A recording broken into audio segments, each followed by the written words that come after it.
2022년 새해가 밝았습니다. 올해는 참으로 많은 일들이 우리를 기다리고 있습니다. 그동안 우리 인간들을 괴롭히던 코로나가 감기 정도로 순화가 될지 아니면 더 많은 변이가 일어나서 계속 우리 인간들을 괴롭힐지 어느 정도는 결정이 될 것으로 예상이 됩니다. 또한 올해는 우리나라에 대통령 선거가 있습니다. 어떤 사람이 대통령이 될지, 그래서 우리나라를 잘 이끌지 기대가 되는 그런 한 해이기도 합니다. 그런가 하면 우리 기독교가 큰 전환점을 맞이할 것으로 예상되기도 합니다. 기독교가 우리나라에 들어온 이래로 우리 한국에서 정말로 부흥과 발전을 거듭하던 이 기독교가 이제 2000년대를 지나면서 우리나라에서 서서히 교회들이 쇠퇴하기 시작을 했고, 코로나를 겪으면서 이 교회의 신뢰도가 그만 완전히 추락해버리고 말았습니다. 어쩌다가 우리나라의 기독교가 이 지경이 되었을까요? 어쩌다가 교회가 여기까지 왔을까요? 이렇게 된 것이 이 기독교에는 진리가 없어서일까요? 예수님께서 복음을 잘못 전하셔서, 그래서 예수님께서 전하신 그 복음에는 진리가 없어서일까요? 아니면 우리나라의 교회의 지도자들이나 교회에 다니는 사람들의 그 잘못이 많기 때문일까요? 기독교가 다시 사람들에게 인정받으려면 어떻게 해야 될까요? 어떻게 하면 교회가 다시 회복될 수 있을까요? 우리 교회가 속해 있는 대한예수교 장로교의 통합 측의 2022년도 표가 바로 복음으로 교회를 새롭게 세상을 이롭게입니다. 여기서 말하는 복음이란 무엇일까요? 교회를 새롭게 하려면 어떻게 해야 할까요? 교회가 이 표대로 세상에 이롭게 되려면 어떻게 해야 될까요? 오늘 주신 본문을 생각해 보며 함께 은혜 나누기를 원합니다. 자, 첫 번째로 회개하고 복음을 믿어야 한다는 겁니다. 마가복음 1장 15절 말씀 보겠습니다. 이르시되 때가 찼고 하나님의 나라가 가까이 왔으니 회개하고 복음을 믿으라 하시더라. 아멘. 자, 우리 한국교회가 신뢰를 회복하고 공적 교회로서의 사명을 올바르게 감당하기 위해서는 무엇보다도 먼저 이 한국교회가 회개해야 한다는 것입니다. 코로나19 사태가 우리 한국교회에 시사하는 바는 엄청나게 큽니다. 방역당국의 요청을 지키지 않아서 이 코로나19가 확산되는 이래에 교회와 선교기관의 이름이 빠지지 않고 등장을 합니다.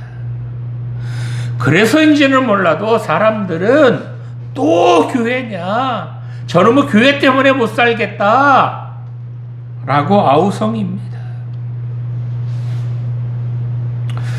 지금이야말로 한국교회는 하나님 앞에 무릎 꿇고 그동안 잘못한 것들, 그동안 지은 죄들에 대해서 겸손하게 회개해야 될 줄 믿습니다. 예수님께서는 오늘 본문인 마가복음 1장 15절에서 뭐라고 외치셨습니까? 바로 때가 찼고 하나님의 나라가 가까이 왔으니 회개하고 복음을 믿으라 라고 말씀하십니다. 여기서 때가 찼고 라는 말씀에서 이 때는 하나님께서 정하신 시간을 말합니다. 이어서 하나님의 나라가 가까이 왔으니 라는 말씀은 하나님께서 정하신 때, 그 시간이 이제 꽉 차서 이루어져야 될 것이 있는데, 그 이루어져야 할 것이 무엇이냐? 하나님의 때가 꽉 차서 이루어져야 될 것, 그것이 무엇이냐? 바로 하나님의 나라라는 겁니다. 이 하나님의 나라란 죽어서만 가는 것은 천국만을 가리키는 것이 아니라, 바로 그것이 어디든지 하나님의 통치가 이루어지는 곳, 하나님의 통치가 그 영향력이 미치는 곳, 그곳이라면 어디든지 다 하나님 나라라는 것입니다. 이렇게 때가 찼고 하나님의 나라가 가까이 왔으니 이제 예수님께서 두 가지를 하라고 명령을 하십니다. 첫 번째로 회개하고, 두 번째로 복음을 믿어라 라고 명령하셨습니다. 이처럼 하나님께서 정하신 때가 차서 하나님의 나라가 가까이 왔을 때에 우리들이 해야 될 것, 우리들이 제일 먼저 해야 될 것, 그것은 다른 것이 아니라 바로 회개해야 한다는 것입니다. 자, 그렇다면 이 회개란 무엇일까요? 구약 성경에서 주로 사용하는 이 회개라는 단어는 슈브라는 단어로 되돌아가다, 뉘우치다, 잘못을 깨닫다라는 그런 뜻이 있습니다. 즉 회개란 죄악의 길에서 돌이켜서 다시 하나님께로 방향을 돌리는 것, 그것으로서 양심의 가책을 받아서 자기 죄를 인정하는 것, 그것뿐만이 아니라 구체적인 행동과 삶의 변화까지를 포함하는 그런 말입니다.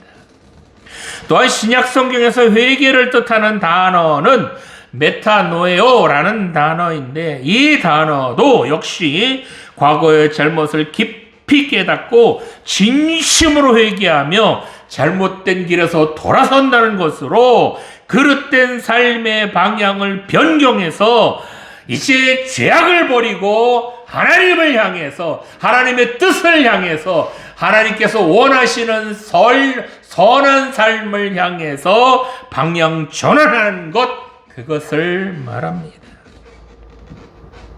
이처럼 회개란 단순히 윤리적으로 또는 도덕적으로 잘못한 것을, 잘못한 죄, 잘못한 허물, 이런 것들만을 그저 뉘우치는 것으로 끝나는 것이 회개가 아니라, 잘못된 길로 가던 그런 발걸음, 잘못 행했던 그런 모든 행위들을 완전히 뒤바꿔서 하나님께로 방향 전환하는 것, 잘못된 삶을 완전히 뜯어 고치는 것, 그것을 바로 회개라고 합니다. 오늘 한국교회의 문제가 무엇입니까? 대부분 한국교회의 지도자들이나 교회 다니는 사람들은 우리는 잘못한 것이 없다, 뭐 코로나19 터진 게 우리 잘못이냐, 이렇게 말합니다. 그뿐만이 아니라 정말 우리들은 열심히 복음을 전하며 이웃을 위해 봉사 많이 했다라고 합니다. 정말 한국교회가 회개할 것이 하나도 없습니까? 예수님께서는 하나님의 나라가 가까이 왔으니 회개하라라고 말씀하셨습니다. 코로나19라는 전염병이 지금 유행하는 이 시점에서 한국교회는 잘못된 길에서 이제는 돌이켜서 회개하라는 겁니다. 그래서 어떻게 하라고요? 새롭게 변해야 한다는 것입니다.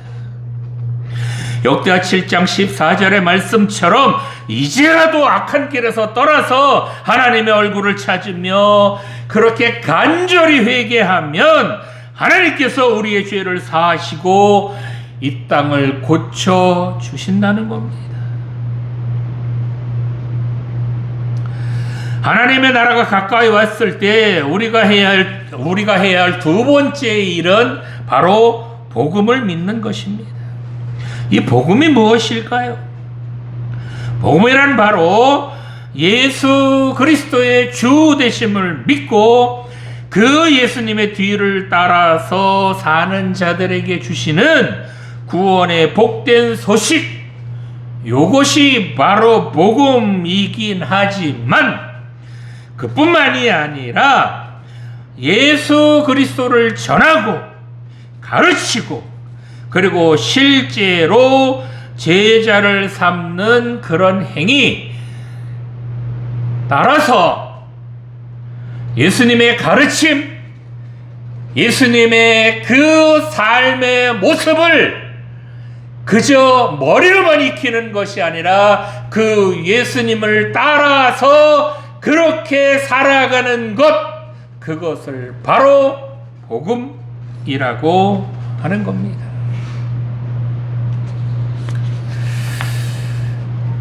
이 복음은 그래서 개인적인 문제가 아니라 사귐이나 어떤 관계에 관한 것으로 하나님과는 어떤 관계를 가질 것이며 이웃과는 어떤 사귐을 가질 것이냐라는 그런 문제를 제기합니다. 따라서 이 복음은 좀 전에 말씀드렸던 것처럼 개인적이라기보다는 아주 굉장히 공동체적인 그런 문제입니다. 레위기를 보면 이 구약의 레위기의 특징은 가난한 사람들이 왜 가난한지에 대한 이유를 묻지도 따지지도 않습니다. 레위기에서 가난한 사람들이 너 왜 가난하냐 이놈아, 너 모자라는 거 아니야? 부족한 거 아니야? 너 뭐 죄져서 가난해진 거 아니야? 라고 가난을 탓하는 말은 단 한 군데도 없다는 겁니다. 이런 공동체에서 살게 되면 내가 사회에서 뒤처지고 낙오되고 그리고 가난해질지라도 살 길은 있다는 겁니다. 왜냐하면 이런 사회에서 성공의 이유는 바로 어려운 이웃에게 필요한 것을 남겨주기 위해서, 어려운 이웃을 위해서 내가 쓸 것까지도 남겨주기 위해서 그렇게 열심히 사는 것, 그것을 바로 성공이라고 하기 때문에 이런 사회는 그야말로 살만한 세상일 겁니다. 고용주의 거룩함은 직원들을 데리고 그저 예배 드리는 것, 그것이 거룩함이 아니라 제때에 제대로 된 월급을 주는 것, 그것이 바로 예수를 믿는 고용주가 할 일인 줄 믿습니다. 그렇습니다. 복음이란 바로 우리 교회만 잘 되는 것이 아니라 나만 잘 사는 것이 아니라 바로 내 이웃과 함께 잘 되는 것, 평안하게 사는 것, 그것이 바로 복음이라는 겁니다. 이 사명을 감당해야 할 한국교회가 성령 충만해서, 그래서 그리스도의 향기를 펄펄 날리는 그런 교회가 돼서 복음으로 그렇게 교회를 새롭게 하는 그런 한국교회로 거듭나기를 간절히 소망합니다. 자, 두 번째로 교회가 새롭게 되어야 한다는 것입니다. 사도행전 2장 47절 보겠습니다. 하나님을 찬미하며 또 온 백성에게 칭송을 받으니 주께서 구원받는 사람을 날마다 더하게 하시니라. 아멘. 자, 코로나19의 심각한 전염성으로 인해서 사회적 거리 두기가 일상화가 되었습니다. 이런 상황 속에서 그동안 매주 함께 모여 하나님께 예배를 드려온 이 교회들은 사회로부터 마치 코로나 확산에 대한 모든 책임을 전가받은 희생양과 같은 그런 형국이 되어버렸습니다. 코로나가 확산되는 진원지가 바로 저놈의 교회다라고 손가락질을 받는 겁니다. 사실 교회만큼이나 코로나 사태에 잘 대응하며 대사회적으로도 도움이 필요한 곳을 찾아 땀 흘려 수고한 단체나 기관은 교회만큼 그러한 곳도 없습니다. 교회가 가장 많이 기부도 하며 가장 많이 우리나라에서 가장 많이 기부도 하고 가장 많이 봉사도 하는 곳, 그것이 바로 교회입니다. 그런데 욕은 제일 많이 먹고 있습니다. 자, 그러면 이처럼 코로나에 제대로 대응하지 못한 이 한 가지 때문에 교회가 이처럼 사회에서 지탄을 받고 욕을 먹는 것일까요? 이 한 가지 때문에? 그동안 교회는 다른 잘못이 없었을까요?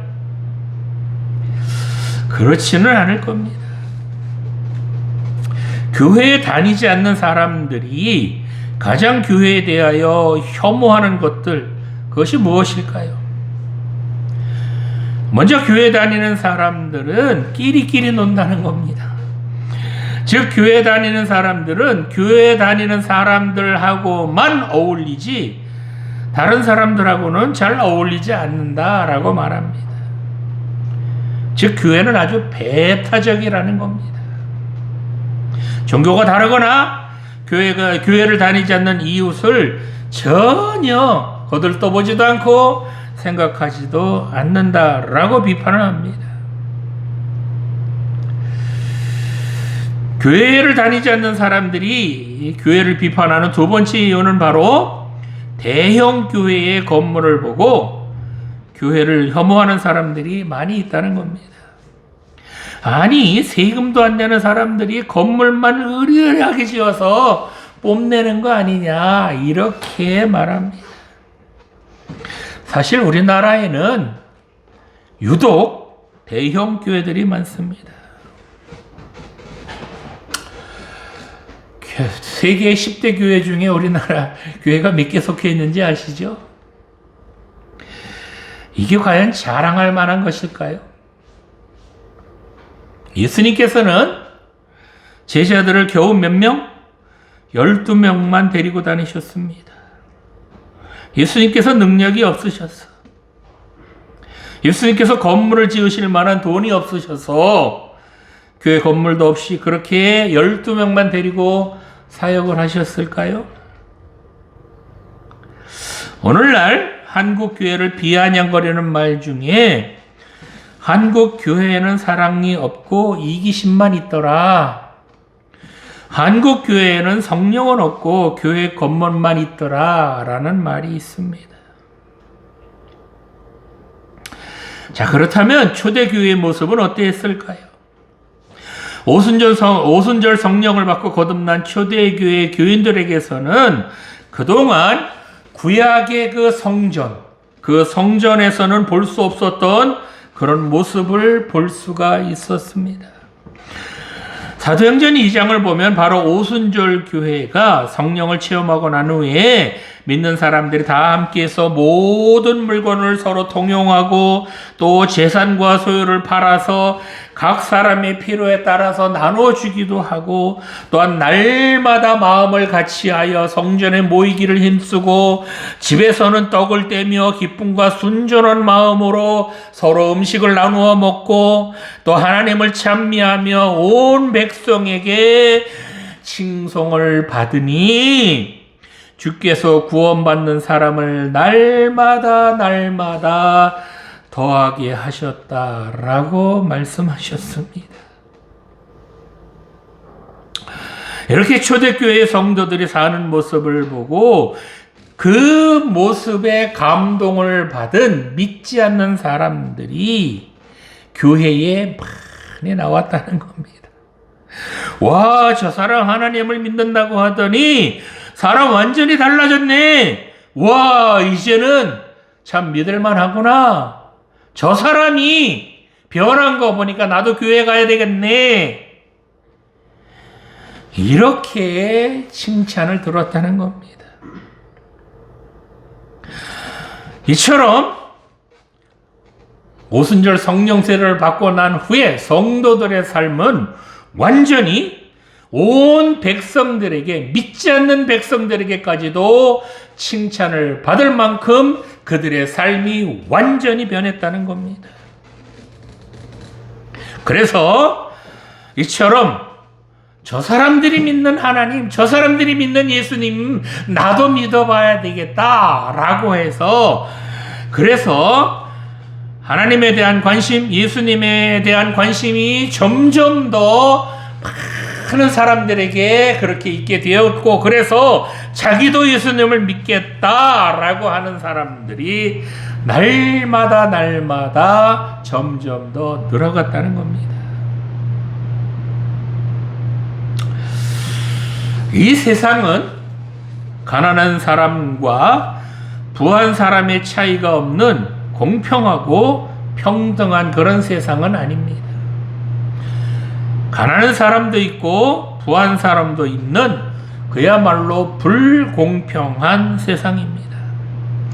그러나 하나님께서 원하시는 세상은 사랑과 섬김, 이 두 가지 흐름이 있는 그런 세상을 원하신다는 겁니다.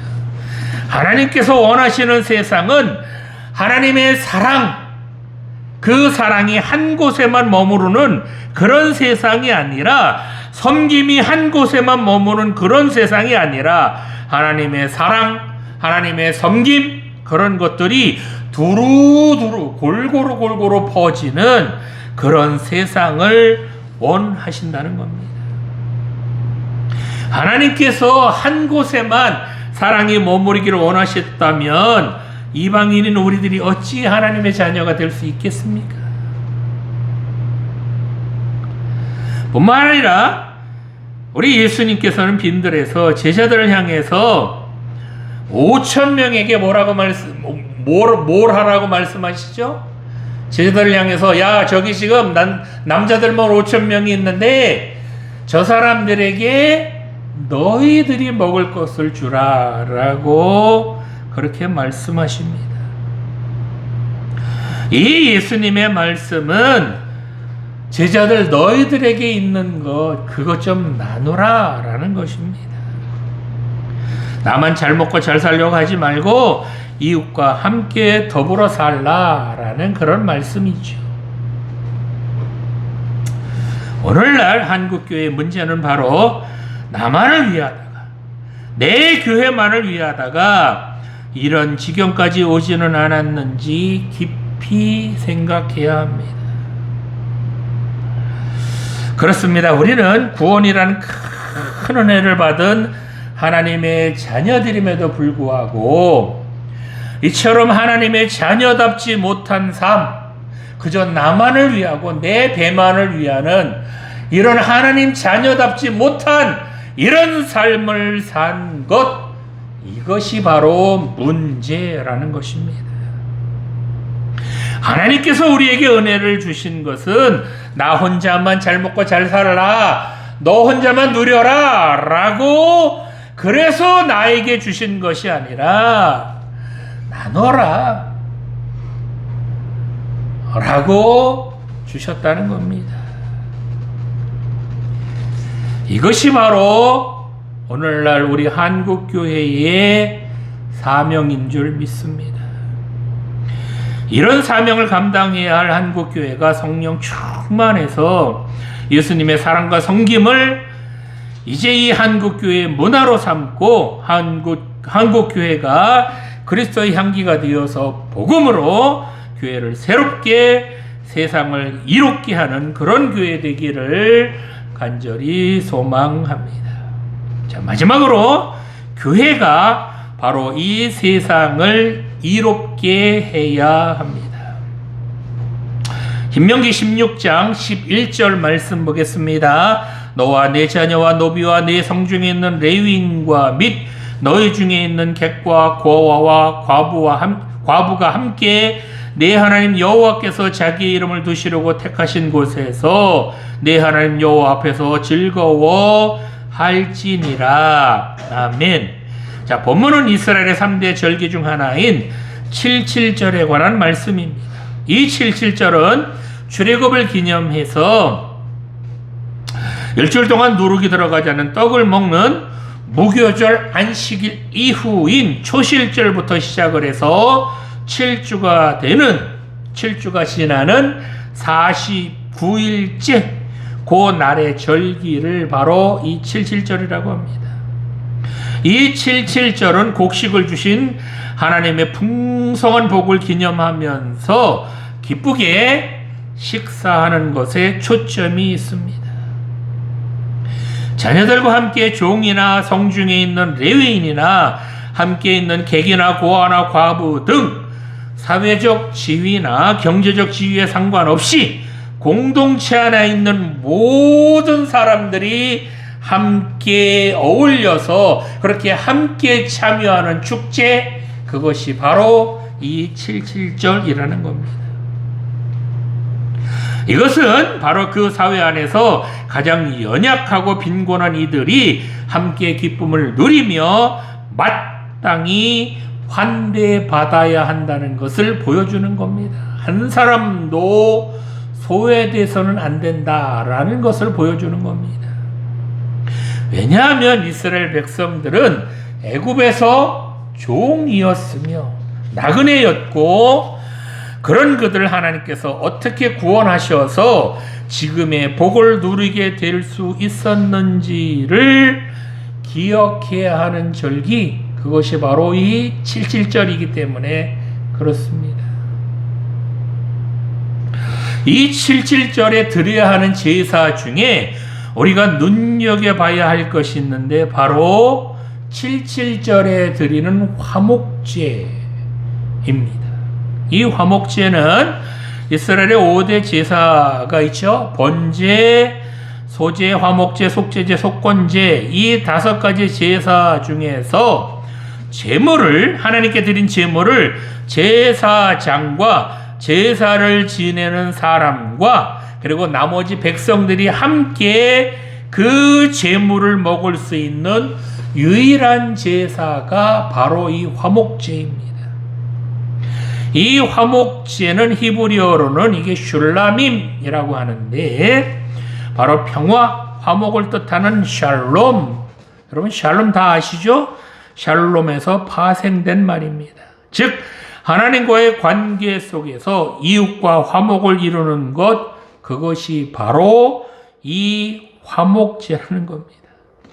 자, 그렇다면 어떻게 이웃과 화목을 이룰 수 있을까요? 레위기 7장 15절 말씀을 보면 감사함으로 드리는 화목제물의 고기는 드리는 그날에 먹을 것이요 조금이라도 이튿날 아침까지 두지 말 것이니라 라는 말씀을 볼 때에 바로 이 나눠 먹는 공동 식사를 통해서 화목을 이루는 것을 알 수 있습니다. 고대 이스라엘에서는 이 백성들이 고기를 먹는다는 건 드문 일이었다고 합니다. 그래서 화목제를 드리는 그날, 바로 그날 고기를 먹을 수 있는 그런 아주 귀한 날이었다고 합니다. 그런데 조금 전에 제가 말씀드린 것처럼 이 화목제물의 고기는 이튿날까지만 먹고요. 셋째 날까지는 남기면 안 된다. 라고 말씀을 드렸죠. 아니 그날 먹을 것이고 이튿날 아침까지, 즉 이제 저녁하고 아침에 경계가 있어서 사실 여기 조금 애매해요. 우리나라하고 이스라엘하고 날짜가 달라서 그런데 우리나라로 보면 이게 뭐 하루 정도라고 되지만 이스라엘 날짜로 보면 이틀일 수도 있거든요. 좌우지간 이렇게 하나님께서 화목제물로 그렇게 잡은 짐승의 고기는 남기지 말아라, 다 먹어라 라고 명령하셨습니다. 남김없이 남기지 말고 다 불태워라 라고 아주 강하게 명령하셨습니다. 왜 그러셨을까요? 고기가 하루 정도 지나서 상하는 거 아니잖아요. 그죠? 하루 정도면 뭐 보관만 괜찮게 하면 먹을 수 있을 텐데 왜 남기지 말고 싹 다 먹으라고 했느냐? 왜 화목제를 드리는 그날 다 먹으라고 했느냐? 라는 겁니다. 바로 이 고기를 쌓아두고 저장할 수 있다면 그러면 이웃하고 나눠 먹을 필요 있을까요? 없을까요? 없죠. 이렇듯 화목제의 제물은 이웃과의 화목을 위해서 하나님께서 계획하신 나눔의 기초를 둔 그런 공동 식사였다는 겁니다. 그렇습니다. 오늘날 한국교회에 맡겨진 사명은 바로 부름받은 우리가 개인의 신앙 혹은 집단의 그 신앙에 머무르지 말고 하나님께서 7.7절을 통해 드러내신 이렇게 함께하는 식사의 의미를 세상으로 확대해 나가야 할 책임이 있다라고 말씀하신다는 겁니다. 작년에 이어서 올해도 분명 코로나로 인하여 많은 어려움이 예상이 됩니다. 이 코로나로 인해서 우리 한국교회에 아주 낯뜨거운 그런 민낯이 드러났고 사람들에게 비난과 욕설을 들어야 했습니다. 이렇게 코로나로 어려움이 계속되는 가운데 이제 우리 한국교회는 이제라도 우리의 시선을 교회 밖으로 돌려서 우리 이웃을 돌아보아야 합니다. 나만 생각하지 말고 내 교회만 생각하지 말고 바로 이웃을 생각해야 한다는 것입니다. 이제는 나만 생각하고 내 교회만 생각했던 그런 이기적인 모습을 바꾸라는 겁니다. 이렇게 진심으로 이웃을 생각하며 우리가 가진 것을 나눌 때 생명의 떡인 예수님을 함께 나눌 수 있다는 겁니다. 이렇게 우리의 가진 것을 나누어야 예수님께서 전하신 복음을 그들도 받아들일 수 있게 된다는 겁니다. 우리가 마음 철컥 걸어 잠그고 우리끼리만 믿으면, 우리끼리만 잘 먹고 잘 산다면 그 사람들이, 믿지 않는 사람들이 어찌 복음을 받아들이느냐는 겁니다. 이런 마음이 가정과 교회의 울타리를 넘어 세상으로 향해 나아갈 때에 그렇게 나누는 마음, 내 것을 더 이웃에게 나누는 그런 마음을 가질 때에, 그럴 때에 공의와 정의로 다스려지는 그런 하나님의 나라가 이 땅에도 구현된다는 것입니다. 그렇게 7.7절을 제정하신 하나님의 뜻이 이 세상 속에서 흘러서 정말 세상을 이롭게 하는 그런 복음의 역사가 우리 한국교회에 다시 일어나기를 간절히 소망합니다. 기도드리시겠습니다.